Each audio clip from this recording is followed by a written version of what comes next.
नमस्ते, money capital channel में आप सबका स्वागत है। अगर आपने पहली बार इस चैनल को विजिट किया है तो इस चैनल को सब्सक्राइब कीजिए, साथ ही में बेल आइकन प्रेस करके ऑल सेक्शन पर क्लिक करें ताकि आपको शेयर मार्केट रिलेटेड अपडेट जानकारी मिल सके। तो आज हम इस वीडियो में जीटेल इंफ्रा इस कंपनी के बारे में इंफॉर्मेशन देखने वाले हैं और इस इंफॉर्मेशन से ये पता लगाने वाले हैं कि ये कंपनी हमें फ्यूचर में एक मल्टीबैगर कंपनी बनते हुए देखने को मिल सकती है या फिर नहीं। तो इसके लिए हम इस कंपनी की जो फुल इन्फॉर्मेशन है वो देखने वाले हैं। तो आज हम इस वीडियो में जीटेल इंफ्रास्ट्रक्चर लिमिटेड इस कंपनी के बारे में फुल इन्फॉर्मेशन देखने वाले हैं, जिसमें कि ये कंपनी कौन से बिजनेस में काम करती है, कंपनी के फाइनेंशियल कैसे, कंपनी की बैलेंस शीट कैसी और कंपनी के जो प्रमोटर है तो उनके पास कंपनी की कितनी शेयर होल्डिंग है, तो उन सब के बारे में हम इस वीडियो में इंफॉर्मेशन देखने वाले हैं। तो सबसे पहले हम इस कंपनी का शेयर के बारे में देखेंगे। तो इस कंपनी का शेयर हमें अभी 2 रुपये पर ट्रेड करते हुए देखने को मिल रहा है और इसमें लोअर सर्किट देखने को मिल रहा है। तो कंपनी का शेयर हमें एक मूवमेंट के बाद फिर से नीचे आते हुए देखने को मिल रहा है। तो इसके लिए कंपनी के प्रॉफिट एंड लॉस स्टेटमेंट और बाकी के जो पॉइंट है तो उसके ऊपर हम नज़र डाल के देखेंगे कि ये कंपनी का शेयर फ्यूचर में एक मल्टीबैगर बन सकता है या फिर नहीं।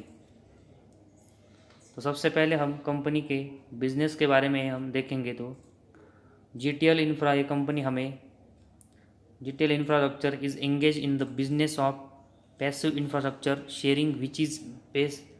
तो यहाँ पर कंपनी हमें इंफ्रास्ट्रक्चर से रिलेटेड काम based on building, owing, operating और मेंटेनिंग, जिसमें कि कंपनी हमें पैसिव टेलीकॉम का जो इंफ्रास्ट्रक्चर है तो उसमें यहाँ पर कंपनी हमें साइट्स केबल पर होस्टिंग एक्टिव नेटवर्क के लिए कंपोनेंट बनाते हुए देखने को, जिससे में कंपनी हमें वेरियस टेक्नोलॉजी, जिसमें कि मल्टीपल टेक्नोलॉजी ऑपरेटर से कंपनी काम करती है और उसके साथ ही में कंपनी एनर्जी मैनेजमेंट सॉल्यूशन भी यहाँ पर प्रोवाइड करते हुए देखने को मिल रही। तो कंपनी का सेक्टर अगर हम देखेंगे तो यह कंपनी टेलीकॉम सेक्टर में यहाँ पर काम करते हुए देखने को मिल रही है, जिसकी वजह से हम कह सकते हैं कि कंपनी फ्यूचर में हमें एक अच्छी खासी ग्रोथ करते हुए देखने को मिल सकती है। तो ऐसे हम सिर्फ ऐसे पॉसिबिलिटी लगा सकते हैं, लेकिन कंपनी का जो प्रॉफिट एंड लॉस स्टेटमेंट है तो उसको देखकर हम ये डिसाइड करेंगे कि कंपनी फंडामेंटली स्ट्रांग है या नहीं। तो उसके बाद हम डिसीजन ले सकेंगे कि ये कंपनी का शेयर हमें फ्यूचर में मल्टीबैगर बनते हुए देखने को मिलेगा या फिर नहीं। तो इसके लिए हम कंपनी के जो प्रॉफिट एंड लॉस स्टेटमेंट है तो वो कैसे है तो उसके बारे में हम यहाँ पर देखते हैं। तो इसके बाद हम कंपनी का प्रॉफिट एंड लॉस स्टेटमेंट के बारे में देखते हैं कि वो कैसे है। तो उसमें सबसे पहले हम यहाँ पर कंपनी का जो सेल्स है तो उसके बारे में यहाँ पर इंफॉर्मेशन देखते हैं।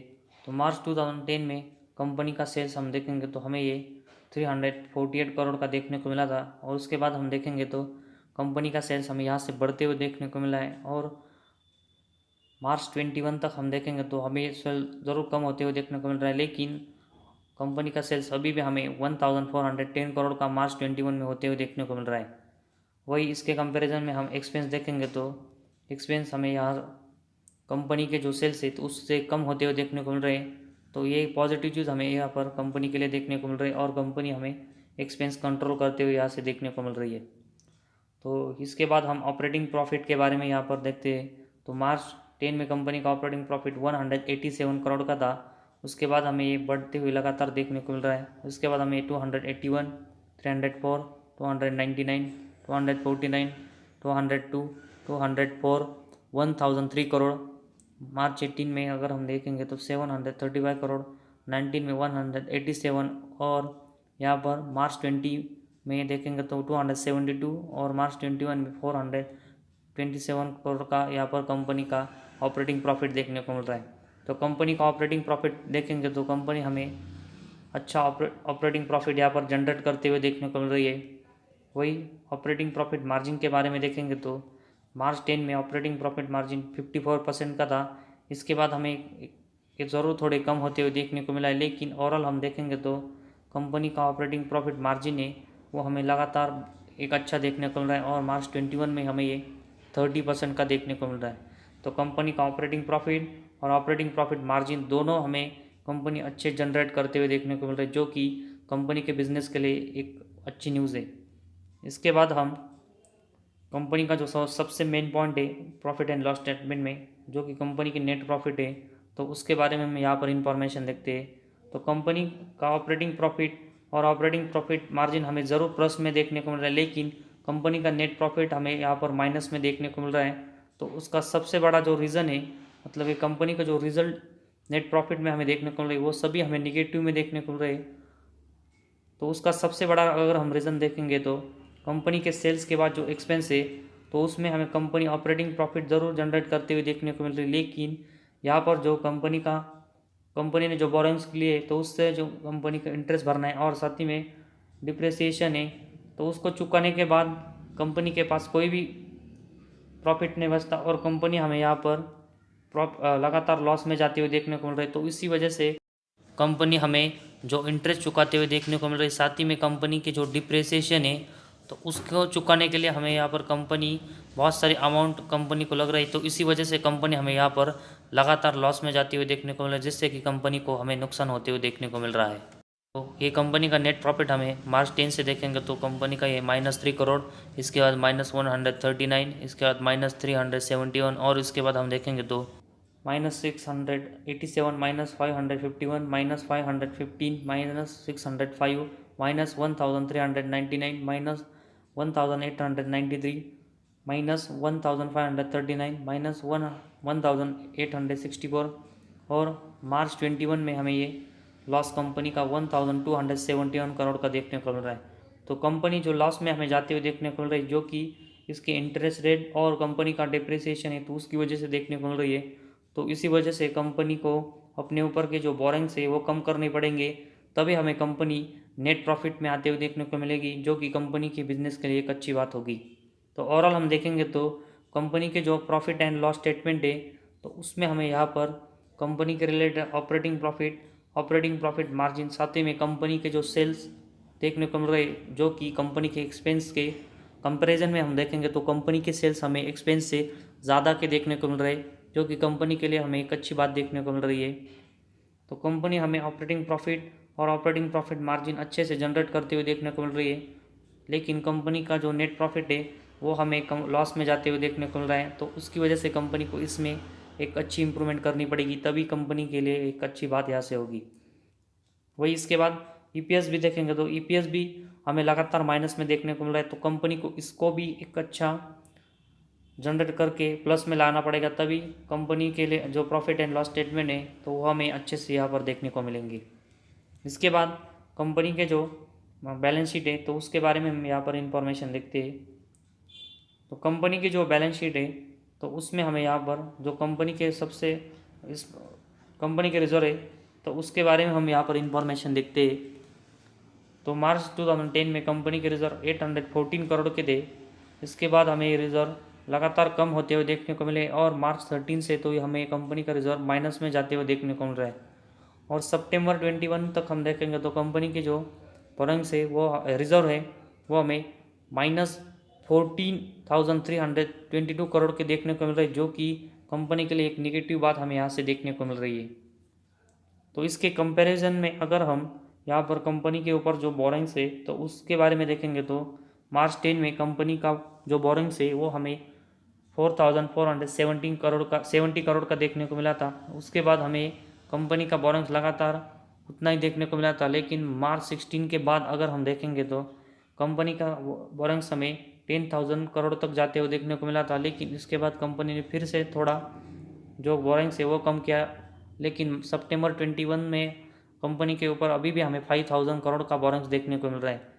तो सितंबर 21 के जो रिजर्व है और उस जो कि कंपनी के बोरोइंग्स है तो इन दोनों का कंपैरिजन करके देखेंगे तो कंपनी के जो रिजर्व है वो कंपनी के जो बोरोइंग्स है तो उसके कंपैरिजन में हमें बहुत ही कम देखने को मिल रहा है और ख़राब देखने को मिल रहा है, जिससे कि कंपनी की ये बैलेंस शीट है वो हमें ख़राब होते हुए देखने को मिल रही है और कंपनी हमें यहाँ से निगेटिव देखने को मिल रही है।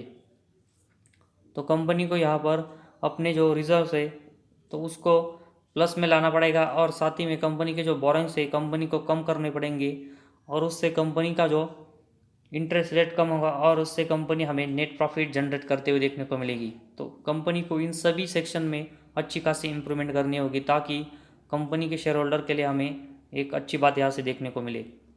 इसके बाद कंपनी का जो कैश फ्लोज है तो उसके बारे में हम यहाँ पर इंफॉर्मेशन देखते हैं। तो कैश फ्लो में कंपनी के जो cash from operating activity, cash from investing activity, cash from financing activity, तो इनको मिलाकर जो कंपनी का नेट कैश फ्लो होता है, तो उसके बारे में हम मार्च 21 में देखेंगे तो यह हमें कंपनी का 218 करोड़ का देखने को मिल रहा है, जो कि कंपनी के लिए हमें एक पॉजिटिव बात देखने को मिल रही है। वही मार्च 20 में है 152 करोड़ का था। तो कंपनी के जो पॉजिटिव पॉइंट है तो उसमें हमें कंपनी के जो नेट कैश फ्लो है वो भी यहाँ पर देखने को मिल रहे हैं। तो कंपनी की जो नेट कैश फ्लो का सेगमेंट है तो उसमें हमें कंपनी अच्छा परफॉर्मेंस करते हुए देखने को मिल रही है। इसके बाद कंपनी का जो शेयर होल्डिंग पैटर्न है तो उसके बारे में हम यहाँ पर इंफॉर्मेशन देखते हैं। तो कंपनी का जो शेयर होल्डिंग पैटर्न है दिसंबर 21 में हम देखेंगे तो प्रमोटर के पास 3.33% के शेयर है, जो कि बहुत कम होते हुए देखने को मिल रहे हैं। तो कंपनी के लिए यह से भी हमें निगेटिव बात देखने को मिल रही है। इसके बाद एफ के पास देखेंगे तो 1.90%, डी के पास देखेंगे तो इस कंपनी के हमें 51.72% के शेयर देखने को मिल रहे हैं। तो सितंबर 21 के कंपैरिजन में हम देखेंगे तो कंपनी के जो यहाँ पर इससे पहले भी देखेंगे तो सितंबर 19 से देखेंगे तो डी की शेयर होल्डिंग लगातार हमें इस कंपनी में कम होते हुए देखने को मिल रही है, और दिसंबर 21 में ये शेयर होल्डिंग हमें 51.72% की यहाँ पर देखने को मिल रही है। तो इस डी की जो शेयर होल्डिंग है तो उसमें हमें यूनियन बैंक के पास देखेंगे तो 7.10 की, तो उसके बाद यहाँ पर यूनियन बैंक के पास देखेंगे तो दिसंबर 21 में 12.25, सेंट्रल बैंक के पास देखेंगे तो 7.46, बड़ौदा बैंक के पास देखेंगे तो 5.77, इंडियन ओवरसीज़ बैंक के पास 5.31।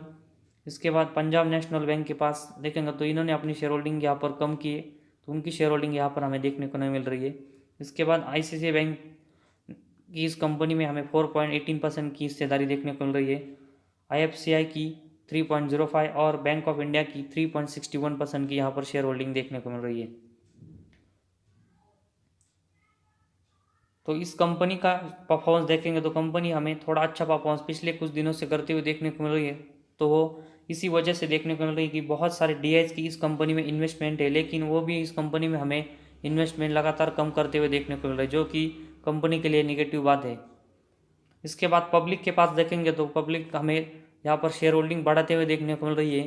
तो ये कंपनी, तो पब्लिक यहाँ पर जो बाइंग हमें करती हुई देखने को मिल रही है, तो ये एक ख़राब बात हमें यहाँ से देखने को मिले, जो कि प्रमोटर के पास भी देखेंगे तो कंपनी की कोई हिस्सेदारी नहीं, जो कि इसके कंपैरिजन में हम पब्लिक के पास देखेंगे तो शेयर होल्डिंग बढ़ाते हुए देखने को मिल रही है। तो ये नेगेटिव बात हमें यहाँ से देखने को मिल रही है। तो कंपनी के जो शेयर होल्डिंग पैटर्न है तो उसमें भी हमें कंपनी यहाँ पर ख़राब परफॉर्मेंस करते हुए देखने को मिल रही है, और प्रमोटर के पास बहुत कम शेयर होल्डिंग देखने को मिल रही है। तो सारा सपोर्ट देखेंगे तो इस कंपनी को शेयर होल्डिंग में DIs के पास से आते हुए देखने को मिल रहा है, जो कि वो भी हमें शेयर होल्डिंग लगातार इस कंपनी में कम करते हुए देखने को मिल रहा है। तो इसी वजह से हमें इस कंपनी में अपनी जो शेयर होल्डिंग है तो उसको कम करके अवॉइड करना चाहिए, और साथ ही में लार्ज इन्वेस्टमेंट को इस कंपनी में हमें, जब तक ये कंपनी एटलीस्ट नेट प्रॉफिट नहीं कमाती तब तक ज़्यादा इन्वेस्टमेंट हमें इस कंपनी में अवॉइड करनी चाहिए। तो इस कंपनी में हमें जो इन्वेस्टमेंट करनी है कंपनी का ऑपरेटिंग प्रॉफिट, इसके बाद DIs का जो इस कंपनी में हिस्सेदारी, और कंपनी के जो कैश फ्लोज है जो कि हमें मार्च 20 और 21 में देखने को मिले, तो उन सब की वजह से हम थोड़ी सी इन्वेस्टमेंट इस कंपनी में कर सकते हैं। लेकिन ओवरऑल हम देखेंगे तो कंपनी में बहुत सारी निगेटिव चीज़ें हमें देखने को मिल रही है, जिसमें कंपनी लगातार हमें यहाँ पर लॉस में देखने को मिल रही है। तो इसी वजह से लार्जेस्ट इन्वेस्टमेंट करना इस कंपनी में यहाँ पर रिस्की हो सकता है। तो इसी वजह से हमारी जो रिस्क है वो ना बढ़ाने के लिए, और साथ ही में हमारी कैपिटल ना डूबे, तो इसके लिए हमें इस कंपनी में ज़्यादा लार्जेस्ट इन्वेस्टमेंट से रिस्क नहीं लेनी चाहिए और स्मॉल इन्वेस्टमेंट ही करनी चाहिए, ताकि हमारे कैपिटल ना डूबे। तो आज हमारे इस वीडियो में बस इतना ही। अगर आपको हमारे वीडियो पसंद आया तो इस चैनल को ज़रूर सब्सक्राइब कीजिए।